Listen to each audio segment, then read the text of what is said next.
Hello everyone, welcome back to my YouTube channel. Hope you are all doing well. तो आज हम discuss करेंगे history से related questions जो कि आपके प्रीवियस एग्जाम में पूछे गए थे और आपके आने वाले एग्जाम्स में भी पूछे जा सकते हैं। तो देखो, इन क्वेश्चंस को हम डिटेल में डिस्कस करेंगे। आपको सिंपली क्या करना है, आपको खुद को चेक करना है कि आपके इन क्वेश्चंस में से कितने क्वेश्चंस सही होंगे व कितने गलत होंगे। तो वीडियो को शुरू करने से पहले वीडियो को लाइक जरूर करें। अगर आप पहली बार हमारे चैनल पर विजिट कर रहे हो तो जरूर से हमारे चैनल लेट्स प्रिपेयर को सब्सक्राइब करें, साथ में बेल आइकन को जरूर दबाएं। तो चलिए इसी के साथ वीडियो को शुरू करते हैं। तो क्वेश्चन नंबर 121 से हम स्टार्ट कर रहे हैं। The famous battle of war Hind took place in. तो वार हिंद का प्रसिद्ध युद्ध कब हुआ था? तो देखो, 90% स्टूडेंट्स ने इस क्वेश्चन को नहीं सुना होगा और ना ही देखा होगा। तो देखो, वार हिंद यहाँ पर लिखा गया है। कई बार एग्जाम में इसकी जगह वहंद भी लिखा आ जाता है। वहंद का युद्ध कब हुआ था? तो देखो, वारहिंद और वहंद एक ही नाम है, आपको कंफ्यूज नहीं होना है।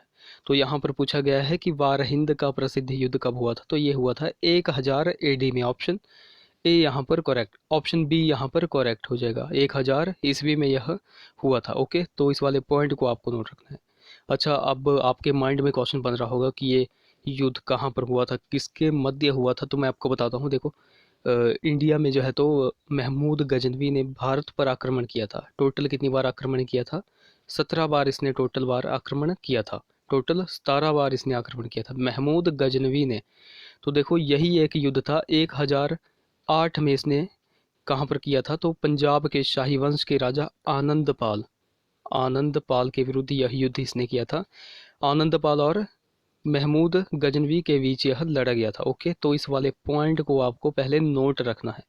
किसके मध्य हुआ था यह युद्ध? तो यह पंजाब के शाही वंश के राजा आनंदपाल और महमूद गजनवी के मध्य यह युद्ध हुआ था। ओके, तो इस वाले पॉइंट को आपको नोट रखना। बाकी महमूद गजनवी की अगर बात कर ली जाए तो ये तो आपको पता है कि इसने भारत पर टोटल 17 बार आक्रमण किया था। टोटल कितनी बार? 17 बार आक्रमण किया। तो पहला आक्रमण इसने कब किया था? पहला अक्सर एग्जाम में पूछा जाता है। तो 1001 ईस्वी में इसने भारत पर पहला आक्रमण किया था।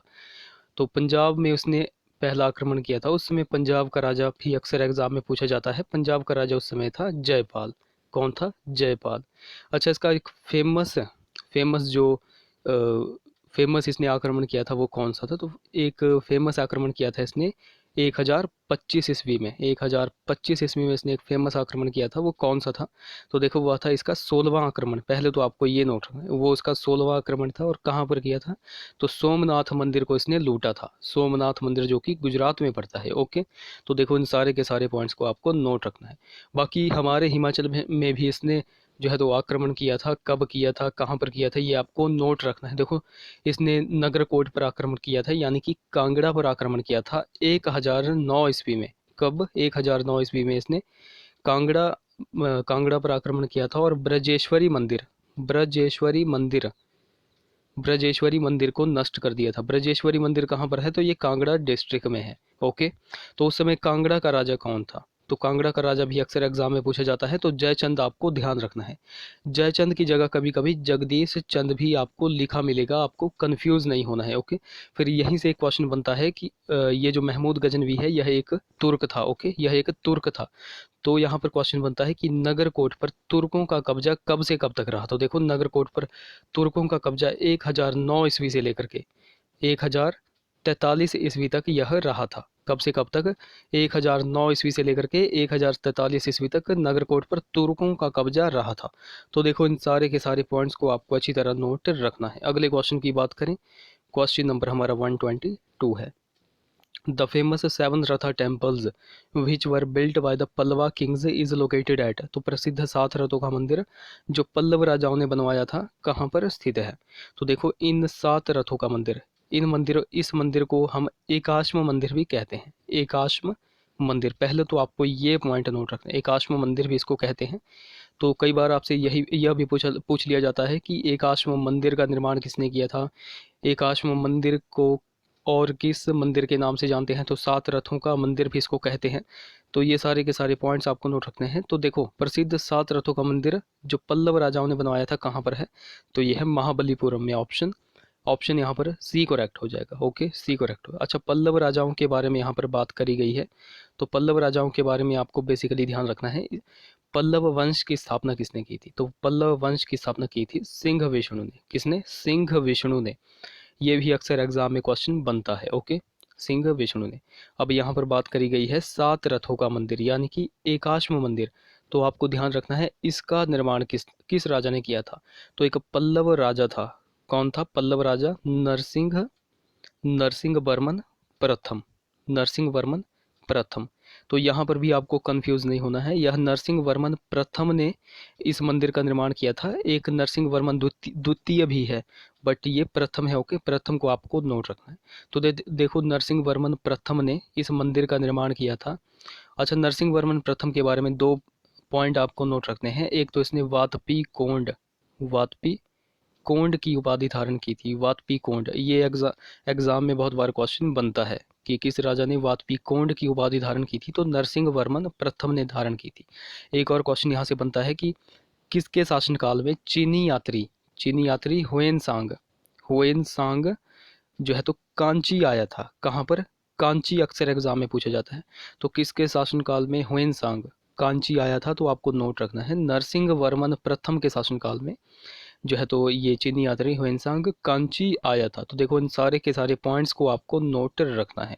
ओके, अगले क्वेश्चन की बात करें, question number 123। The establishment of Muslim rule in India was mainly the work of the. तो भारत में मुसलमानों का साम्राज्य स्थापित करने में किसका योगदान मुख्य है? तो देखो किसका योगदान मुख्य है, तो देखो ये तो बेसिकली पता है आपको, तुर्कों का योगदान मुख्य है। ऑप्शन सी ही यहाँ पर करेक्ट हो जाएगा, तुर्कों का प्रमुख योगदान है। बाकी एक क्वेश्चन यहाँ से बनता है कि भारत में इस्लाम का आगमन कब हुआ था? इस्लाम का आगमन, तो देखो भारत में इस्लाम का आगमन 711 ईस्वी में हुआ था। और किसके जरिए हुआ था? तो मोहम्मद बिन कासिम ने भारत पर उस समय आक्रमण किया था। तो इसी के जरिए भारत में इस्लाम का आगमन भारत में हो गया था। ओके, तो इस पॉइंट को भी आपको नोट रखना है। अगले क्वेश्चन की बात करें, क्वेश्चन नंबर हमारा 124 है। Most Tughlaq buildings used. तो तुगलकों के निर्माण में अत्यधिक प्रयुक्त किया गया क्या था? तो देखो तुगलक, पहले तो आपको पता होना चाहिए तुगलक कौन थे। तो देखो जो दिल्ली सल्तनत है उस पर मैक्सिमम 5 जो वंशों ने शासन किया था। पहला वंश कौन सा था? गुलाम वंश। दूसरा वंश कौन था? खिलजी वंश। तीसरा कौन था? तुगलक। तीसरे कौन आए? तुगलक। तुगलक के बाद कौन आए? सैयद। और सैयद के बाद कौन आए? लोदी वंश। तो देखो इन 5 वंशों ने दिल्ली सल्तनत पर शासन किया था। लोदी वंश के बाद जो है तो गुलाम वंश की स्थापना हो गई थी। तो यहाँ पर हम बात कर रहे हैं तुगलकों की। तो यहाँ पर पूछा गया है तुगलकों के निर्माण में अत्यधिक प्रयुक्त किया गया क्या था? तो ये था ग्रे स्टोन यानी कि धूसर पत्थर। ऑप्शन सी यहाँ पर करेक्ट हो जाएगा, ऑप्शन सी करेक्ट होगा। ओके, अगले क्वेश्चन की बात करें, क्वेश्चन नंबर हमारा 125 है। Question number 125। तो देखो मैं सबसे पहले आपको बता दूं, ये जो मैं आंसर्स आपको बता रहा हूँ ये ऑफिशियल आंसर की के अकॉर्डिंग ही आपको बता रहा हूँ। ओके, क्वेश्चन नंबर 125 है, व्हाट इज़ अ जिहाद? तो जिहाद क्या है? तो देखो जिहाद क्या है, तो यहाँ पर क्वेश्चन बना हुआ है जिहाद क्या है। अभी मैंने एक प्रीवियस ईयर का पेपर ही डिस्कस किया था, उसमें पूछा गया था कि जिहाद जिहाद जो है तो किस भाषा का शब्द है? तो किस भाषा का शब्द है, वहाँ पर ये पूछा गया था। तो पहले हम इसको देख लेते हैं जिहाद क्या है। तो जिहाद है पवित्र युद्ध, अ होली वॉर। ऑप्शन ए यहाँ पर करेक्ट होगा। अच्छा, अभी मैंने एक क्वेश्चन आपसे पूछा था जिहाद किस भाषा का शब्द है, ये भी एग्जाम में क्वेश्चन बना हुआ है। ओके, तो आपको नोट रखना है यह एक अरबी भाषा का शब्द है। किस भाषा का? अरबी भाषा का यह शब्द है। अच्छा, जिहाद के बारे में अगर बात कर ली जाए तो देखो जब मुगलों ने स्थापना की भारत में मुगल वंश की, तो उस समय बाबर ने जिहाद का नारा दिया था 2-3 युद्धों में। तो सबसे पहले जो है तो बाबर ने किस युद्ध में जिहाद का नारा दिया था? तो आपको नोट रखना है खानवा के युद्ध में। खानवा के युद्ध में बाबर ने जो है तो जिहाद का नारा दिया था। और खानवा का युद्ध कब हुआ था? 1527 ईस्वी में यह युद्ध हुआ था। किस किस के मध्य हुआ था? तो यह राणा सांगा और बाबर के मध्य हुआ था। बाकी बाबर इसमें जीत गया था। ओके, तो इसके बाद इस युद्ध के बाद खानवा के युद्ध के बाद भी बाबर ने चंदेरी के युद्ध में जो है तो जिहाद का नारा दिया था। ओके, तो चंदेरी का युद्ध कब हुआ था? तो 1528 ईस्वी में यह युद्ध हुआ था। और किसके मध्य हुआ था? तो मेदिनी राय और बाबर के बीच में यह हुआ था उस, तो यहाँ पर भी बाबर जीत गया था। तो देखो इन सारे पॉइंट्स को आपको नोट रखना है। क्वेश्चन नंबर 126 की बात करें, Vijayanagara rulers were devotees of, तो विजयनगर के शासक किसके उपासक थे? तो देखो विजयनगर के शासक थे वैष्णव धर्म के उपासक, ऑप्शन ए यहाँ पर करेक्ट हो जाएगा, वैष्णव धर्म के उपासक। अच्छा, विजयनगर से भी बहुत सारे क्वेश्चन निकल कर आते हैं, तो सबसे पहला क्वेश्चन बनता है विजयनगर साम्राज्य की स्थापना किसने की थी? तो दो भाई थे, कौन थे? हरिहर एवं बुक्का। तो हरिहर एवं बुक्का ने जो है तो विजयनगर साम्राज्य की स्थापना की थी। अच्छा, कई बार एग्जाम में पूछा जाता है कि इन्होंने स्थापना कब की थी, यानी कि डेट आपसे पूछ ली जाती है। तो 1336 ईस्वी में जो है तो इन्होंने यह स्थापना की थी। ओके, 1336 ईस्वी में। अच्छा, विजयनगर से एक और क्वेश्चन बनता है कि रक्त कोड़गे, रक्त कोड़गे, तो विजयनगर साम्राज्य में रक्त कोड़गे क्या था? तो देखो रक्त कोड़गे क्या था, मैं आपको बता दूं। तो यह जो है तो भूमि भूमि दान में देने वाली एक प्रथा थी। तो देखो जो युद्ध में शौर्य प्रदर्शन करते थे लोग, तो जब वो लोग फिर मर जाते थे तो उनके परिवारों को भूमि दान में दी जाती थी, जिसको क्या कहा जाता था? रक्त कोड़गे। ओके, क्या कहा जाता था? रक्त कोड़गे। तो इस वाले पॉइंट को भी आपको नोट रखना है। बाकी विजयनगर की मुद्रा का भी कई बार नाम पूछा जाता है कि विजयनगर की मुद्रा का नाम क्या था? मुद्रा का नाम क्या था उस समय? तो पैगोडा। पैगोडा आपको बिल्कुल ध्यान में रखना है, बहुत बार एग्जाम में पूछा गया है पैगोडा। ओके, तो इन सारे पॉइंट्स को आपको नोट रखना है। क्वेश्चन नंबर 127 की बात करें, हु सक्सीडेड अकबर, तो अकबर का राजपाट किसने संभाला था? तो देखो अकबर का राजपाट किसने संभाला था? तो उसके पुत्र सलीम ने, ऑप्शन ए यहाँ पर करेक्ट होगा, उसके पुत्र सलीम ने। अच्छा, कई स्टूडेंट्स सोच रहे होंगे कि उसके पुत्र का नाम जहांगीर था, तो देखो जहांगीर का नाम ही सलीम है। ओके, जहांगीर का ही नाम सलीम है। तो देखो जहांगीर से भी बहुत सारे क्वेश्चंस निकल कर आते हैं। तो सबसे पहला क्वेश्चन तो यहाँ से बनता है कि किस राजा के शासनकाल को मुगल चित्रकला का, किसका चित्रकला का स्वर्ण काल कहते हैं? तो देखो जहांगीर के शासनकाल को मुगल चित्रकला का स्वर्ण काल कहा जाता है, चित्रकला का। और इसी के अपोजिट एक क्वेश्चन बनता है कि किस राजा के शासनकाल को मुगल स्थापत्य कला का शासनकाल कहा जाता है? मुगल स्थापत्य कला का स्वर्ण युग या फिर स्वर्ण काल कहा जाता है। तो देखो आपको नोट रखना है शाहजहां, यहाँ पर हो जाएगा शाहजहां के शासनकाल को मुगल स्थापत्य कला का स्वर्ण युग कहा जाता है। तो देखो इन दो पॉइंट्स को आपको अच्छी तरह नोट रखना है। अगले क्वेश्चन की बात करें, क्वेश्चन नंबर 128 इंपॉर्टेंट क्वेश्चन है। The revolutionary association Abhinav Bharat was set up in, तो क्रांतिकारी संगठन अभिनव भारत कहाँ पर गठित हुआ था? तो देखो अभिनव भारत कहाँ पर गठित हुआ था? महाराष्ट्र में, ऑप्शन यहाँ पर सी करेक्ट हो जाएगा। अच्छा, कई बार जो एग्जामिनर है वो यहाँ पर ऑप्शंस ऐसे देता है कि महाराष्ट्र में जैसे नाम दे देगा, पुणे में हुआ था, फिर नासिक दे देगा, फिर उसके बाद कुछ और दे देगा। तो देखो आपको नोट रखना है, जो क्रांतिकारी संगठन है अभिनव भारत, यह महाराष्ट्र में कहाँ पर गठित हुआ था? तो महाराष्ट्र के नासिक में यह गठित हुआ था।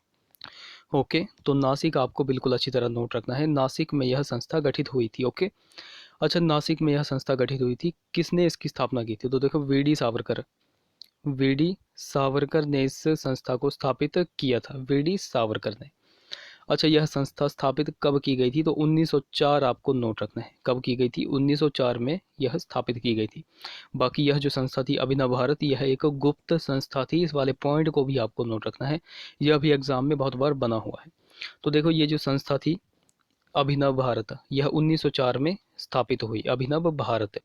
तो देखो अगर इसकी हिस्ट्री में अगर जाएं तो देखो 1899 में वी डी सावरकर ने मित्र मेला संघ, क्या मित्र मेला संघ या फिर मित्र मेला संस्था स्थापित की थी।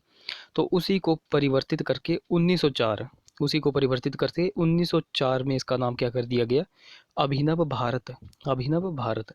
तो देखो इस वाले पॉइंट को भी आपको नोट रखना है। तो कई बार एक और एग्जाम बनता है कि Pandurang Mahadev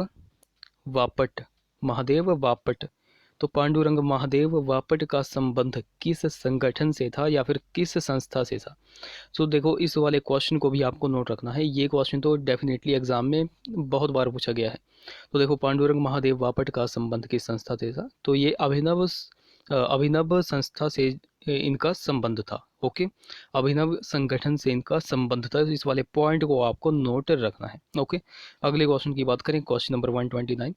the president of the national liberal federation was, तो राष्ट्रीय उदारवादी संघ के प्रमुख कौन थे? तो देखो, राष्ट्रीय उदारवादी संघ के प्रमुख थे S N Banerjee. Option D यहाँ पर करेक्ट हो जाएगा। एस एन बनर्जी की अगर पूरा नाम पूछ दिया जाए तो आपको नोट रखना है सुरेंद्र नाथ बनर्जी, सुरेंद्र नाथ बनर्जी। क्वेश्चन नंबर 130 की बात कर ली जाए, the cabinet mission plan provided for safe guards for, तो किसकी सुरक्षा हेतु कैबिनेट मिशन प्लान का प्रावधान किया गया था? तो किसकी सुरक्षा हेतु किया गया था? मुस्लिम्स माइनॉरिटी ओनली, तो केवल मुसलमान अल्पसंख्यकों के लिए। ऑप्शन ए यहाँ पर करेक्ट हो जाएगा। तो क्वेश्चंस का लेवल आप यहाँ पर देख सकते हो और किस तरह के क्वेश्चन आने वाले एग्जाम्स में बन सकते हैं, तो ये आप यहाँ पर देख सकते हो। तो गाइज, ये थे कुछ हिस्ट्री के क्वेश्चंस। आई होप वीडियो आपको इन्फॉर्मेटिव लगी होगी। अगर वीडियो अच्छी लगी होगी तो जरूर से इस वीडियो को लाइक करें, शेयर करें, चैनल को सब्सक्राइब करें, साथ में बेल आइकन को जरूर दबाएं। बाकी हमारी वीडियो को अपने भाई बहनों के साथ जरूर से जरूर शेयर करें। तो चलिए मिलते हैं अब अगली वीडियो में। Till then, take care.